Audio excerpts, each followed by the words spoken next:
ತೋಟಕ್ಕೆ ಅಡಕೆ ಹೆಕ್ಕಲು ಹೋಗಿದ್ದ ಮಹಿಳೆ ಕೆರೆಗೆ ಬಿದ್ದು ಸಾವನ್ನಪ್ಪಿರುವ ಘಟನೆ ಕಡಪದಲ್ಲಿ ನಡೆದಿದೆ. ಐತೂರು ನಿವಾಸಿ ಲಿಂಗಪ್ಪಗೌಡ ಅವರ ಪತ್ನಿ 60 ವರ್ಷದ ಜಾನಕಿ ಮೃತ ಮಹಿಳೆ.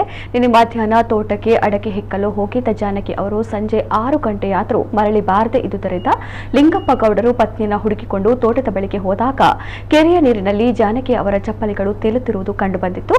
ಬಳಿಕ ಸ್ಥಳೀಯರ ಸಹಾಯದಿಂದ ನೀರಿನಲ್ಲಿ ಮುಳುಗಿ ಹುಡುಕಾಟ ನಡೆಸಿದಾಗ ಶವ ಪತ್ತೆಯಾಗಿದೆ ಎಂದು ತಿಳಿದುಬಂದಿದೆ. ಘಟನೆ ಕುರಿತು ಕಡಬ ಠಾಣೆಯಲ್ಲಿ ಪ್ರಕರಣ ದಾಖಲಾಗಿದೆ.